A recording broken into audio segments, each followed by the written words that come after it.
অনেক মানুষ দেখবেন প্রশ্ন করে মালাকুল মউত একসাথে এতগুলা মানুষের জান কিভাবে কবজ করে, প্রশ্ন করে না?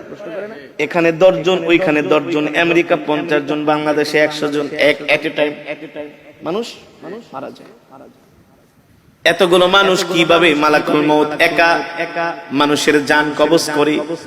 মালাকুল মউত আল্লাহর নবীকে বলতেছেন, ওগো নবীজি, একটা মানুষের হায়াতের জিন্দেগি যখন শেষ হয়ে যায়, আল্লাহ তাআলার আরশে আজিমে একটা গাছ আছে, ওই গাছের সাথে এক পাতা আছে, প্রত্যেকটা পাতায় পাতায় এক একটা মানুষের হায়াতের জিন্দেগি লেখা থাকে। যখন তার হায়াতের জিন্দেগির শেষ হয়ে যায়, 40 দিন বাকি থাকে, তার হায়াতের জিন্দেগির ওই গাছের পাতাটা হলুদ বর্ণ হয়ে যায় 40 দিন আগে। ওই বান্দাকে যে ফেরেশতার মাধ্যমে রিজিক দেওয়া হয়, ওই রিজিকওয়ালা ফেরেশতা 40 দিন আগে আয়েশা বইলা যায়, আল্লাহ তোমাকে 40 বছরের 50 বছরের জিন্দেগি দিয়া দুনিয়াতে পাঠাইছে, তোমার জন্য আল্লাহ যতটুকু রিজিক নির্ধারণ করছে, তোমার রিজিক খাওয়া শেষ, আর মাত্র 40 দিনের রিজিক বাকি আছে। কয়দিন? আবার যখন এইভাবে করে 1 দিন 2 দিন 3 দিন যেতে থাকে, প্রত্যেকদিন ফেরেশতা আয়েশা তার মাথার সামনে বৈশা বলে, শোনো শোনো, তোমার বাকি আছে আর 38 দিন, 37 দিন, 36 দিন। দেখেন আমার সাথে আপনাদের কথাগুলো মিলে কিনা? যখন একটা মানুষ ইন্তেকাল করবে, তার 40 দিন আগেই দেখবেন তার কথাবার্তা সবকিছু একটা পরিবর্তন চলে আসে, খাওয়া দাওয়ায় পরিবর্তন চলে আসে, খেতে পারে না। যে মানুষ আধা কেজি চাউলের ভাত খায়, 1 কেজি চাউলের ভাত খায়, আধা কেজি গরুর গোশত, 1 কেজি গরুর গোশত খেয়ে ফেলে, ওই মানুষ দেখবেন 1 মুঠা ভাতও খেতে পারে না। তার সামনে খাবার দিলে আর খাবার ভালো লাগে না। যে মানুষ 1-2 গ্লাস দুধ খেয়ে ফেলতো, সেই মানুষকে চামিচ দিয়ে দুধ খাওয়ানো হয়। যে মানুষ 1-2 হালি কমলা খেয়ে ফেলতো, তাকে একটা কমলার খোসা মুখে নিয়ে একটু রস খাওয়ানো হয়। কারণ কি রে ভাই? কারণ কি? আল্লাহর নবী বলেন, আল্লাহ তাআলা তার জন্য যতটুকু রিজিক নির্ধারণ করেছিলেন, তার রিজিক শেষ, বাজেটে আর তার রিজিক নাই। আর মালাকুল মউত আয়েশা বলে, শোন, তোর বাকি আছে আর মাত্র 3 দিন। 40 দিনের থেকে কয়দিন? দেখবেন একটা মানুষ মৃত্যুর 3 দিন আগে তার কথাবার্তা আরো চেঞ্জ হয়ে যায়। আত্মীয় স্বজনকে দেখলেই তাকায় থাকে, এক পলকে তাকায় থাকে, দোকানের দিকে যে তাকায় থাকে, বাড়ির দিকে যায় তাকায় থাকে, সম্পদের দিকে যায় তাকায় থাকে। কারণ আস্তে আস্তে পৃথিবী তাকে ছেড়ে দিতেছে। আল্লাহ আল্লাহ, মালাকুল মউত আয়েশা বলে, তুই এখনো কি তওবা করস নাই? তোর মাত্র আর 3 দিন বাকি আছে। এই 3 দিনের বেশি আর দুনিয়াতে থাকতে পারবি না। তুই তোর গুনার জন্য আল্লাহর কাছে ক্ষমা চা। তখনই দেখবেন ওই মৃত ব্যক্তি যে ইন্তেকাল করবে, 3 দিন আগে তার সন্তানদেরকে ডাকে, কথার মধ্যে একটা পরিবর্তন, আবেগী কথাবার্তা বলে, বাবা রে, আমি যদি চলে যাই, তোর মাকে দেখা রাখিস, তোর ছোট বোনটারে দেখা রাখিস। আমি যদি মারা যাই, আমার ছোট ছেলেটারে তোরা কষ্ট দিস না। বলে কি বলে না? আস্তে আস্তে করে একটা পরিবর্তন চলে আসে, তার একেবারে খাওয়া দাওয়া বন্ধ হয়ে যায়। শরীরের নার্ভ গুলো, শরীরের পার্টস গুলো আর আগের মতো কাজ করে না। কারণ সে মৃত্যুর জন্য তৈয়ার হচ্ছে। যখন তার হায়াতের জিন্দেগির পাতাটা একেবারে হলুদ বর্ণ হয়ে যায়, আর মালাকুল মউত আয়েশা তার সামনে হাজির হয়ে যায়। যদি নেককার হয়, স্ত্রীকে বলে, আমাকে কালেমা শরীফের তালকিন দাও। যে নেককার হবে, মুমিন হবে, আল্লাহর নবী বলেন নেককার মুমিন মৃত্যুর আগে সে জানতে পারে।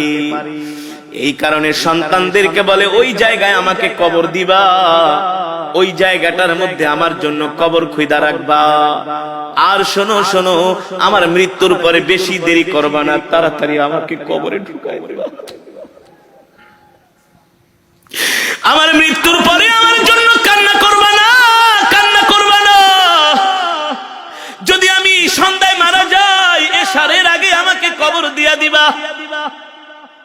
এভাবে নসিহত করে, নসিহত ওসিয়ত করে। কারণ কি? কারণ কি?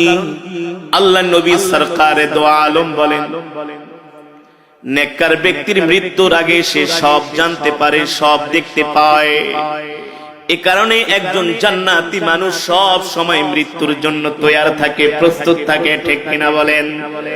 কেমন তৈয়ার, কেমন প্রস্তুত? তার নখগুলো কাইটা রাখে, তার চুলগুলো কাইটা রাখে, তার লোমগুলো কাইটা রাখে, ওযু অবস্থায় থাকে। যে কোনো সময় মালাকুল মউত তাকে পাকড়াও করতে পারে। ঠিক কিনা বলেন? আল্লাহর নবী সরকার দো আলমের ইন্তেকালের আগে আল্লাহর নবী আম্মা জান আয়েশাকে বলে, আয়েশা রে আমার মিসওয়াকটা দাও। আম্মা জান আয়েশা বলে, আমি আল্লাহর নবীর হাতে মিসওয়াক দিলাম। আল্লাহর নবী সুন্দর করে মিসওয়াক করতেছেন। মিসওয়াক করার পরে উত্তম রূপে আল্লাহর নবী ওযু করলেন। আমি জিজ্ঞেস করলাম, ও প্রাণের স্বামী আল্লাহর নবী, আপনি এত সুন্দর করে মিসওয়াক করতেছেন, ওযু করতেছেন, কারণ কি? আল্লাহর নবী বলে, এ আয়েশা, একটু পরে আমার জান কবজ করার জন্য মালাকুল মউত আমার বাড়িতে হাজির হবে।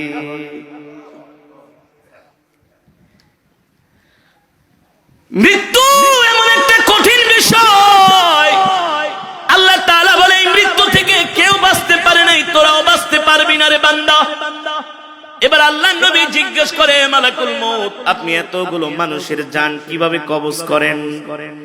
মালাকুল মউত বলে, গো আল্লাহর নবী, আপনার সামনে যদি একটা পেয়ালা থাকে আর ওই পেয়ালার মধ্যে যদি হাজার হাজার পিঁপড়া থাকে, আপনি চাইলে একটা পিঁপড়াও মারতে পারবেন, চাইলে 100 পিঁপড়াও একসাথে মারতে পারবেন। পারবেন না? মালাকুল মউত বলে, সবার চেহারা আমার সামনে উপস্থিত থাকে।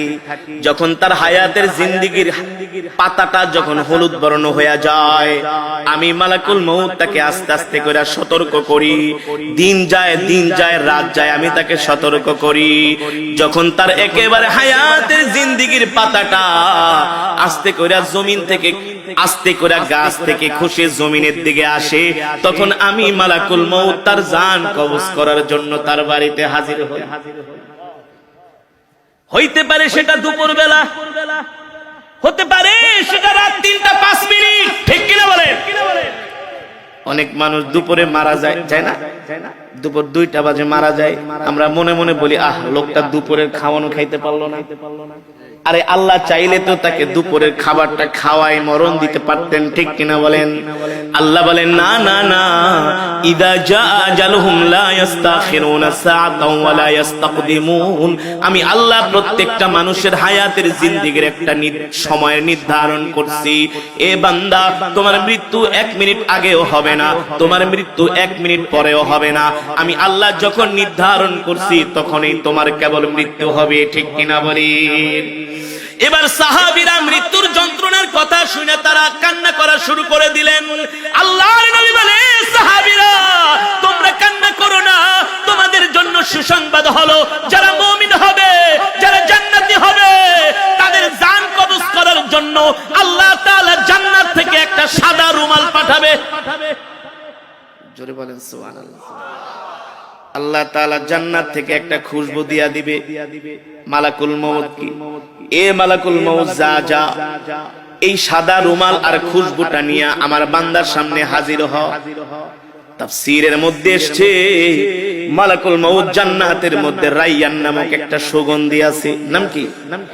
এই সুগন্ধি আর একটা সাদা রুমাল নিয়া যিনি নেককার বান্দা, আল্লাহওয়ালা বান্দা, যিনি কোনোদিন গুনাহ করে নাই, আল্লাহ তাআলার সাথে নাফরমানি করে নাই, মানুষের হক মেরে খায় নাই, মানুষকে কষ্ট দেয় নাই, আল্লাহ তাআলার হুকুম মেনেছে, আল্লাহ তাআলার বিধান মেনেছে, মালাকুল মউত সাদা একটা রুমাল নিয়া জান্নাতের খুশবুর একটা বিশাল একটা খুশবু নিয়া ওই মালাকুল মউত আইসা মৃত্যু ব্যক্তির সামনে হাজির হবে আর বলবে, ইয়া আইয়াতুহান নাফসুল মুতমাইন্না ইরজিই ইলা রাব্বিকি রাদিয়াতাম মারদিয়া ফাদখুলি ফি ইবাদি ওয়াদখুলি জান্নাতি। আল্লাহ ডাক দিয়া বলে, এ প্রশান্ত আত্মা, এ নেককার আত্মা, এ জান্নাতি আত্মা, তুই বের হয়ে আয়, বের হয়ে আয়। আল্লাহর নবী বলেন, ওই সময় একজন নেককার বান্দার সামনে আল্লাহ তাআলা জান্নাতের দরজাটা খুলে দেন। সুবহানাল্লাহ। ছোট বাচ্চাদেরকে ইনজেকশন দেওয়ার সময় কান্না করে, ওদের সামনে একটা খেলনা ধরেন, কি কার্টুন দেখান, ওদেরকে হাসি দিয়া ওদেরকে মন ভালো করার চেষ্টা করেন, বলেন যে একটু পরেই তোমাকে একটা আইসক্রিম কিনা দিব, একটা চকলেট কিনা দিব, এই যে দেখো তোমার জন্য কত সুন্দর একটা খেলনা কিনছি। এই কথা বলার সাথে সাথে তার শরীরে ইনজেকশনটা ঢুকায় দিবেন, দেখবে সে তত ব্যথাও পাবে না, চিৎকারও করবে না। যারা নেককার বান্দা হবে, আল্লাহ তাআলা সাদা রুমালের মধ্যে মালাকুল মউতকে বলবে, জান্নাতের খুশবু লাগায় দাও, আর খুশবু লাগায় দিয়ে আমার বান্দার নাকের সামনে এই রুমালটা ধরো, আর জান্নাতের দরজাটা খুলে দাও। এবার নেককার বান্দা দেখবে আল্লাহ তাআলা তার জন্য এত সুন্দর জান্নাত বানাইছি, যেই জান্নাতের মধ্যে হুর গেলমান তার জন্য অপেক্ষা করতেছে। 10 দুনিয়ার সমান একটা জান্নাত, জান্নাতের বাগ বাগিচা, কার্পেট, গাছপালা, জান্নাতের নিয়ামত, আসবাবপত্রগুলো দেখে হাসতে থাকবে। সুবহানাল্লাহ। কারণ রূহ যাইতে দেরি, জান্নাতে যাইতে দেরি নাই। তো এই মৃত্যুর সময় কেউ কি কান্না করে নাকি? কেউ কি হতাশ হয় নাকি?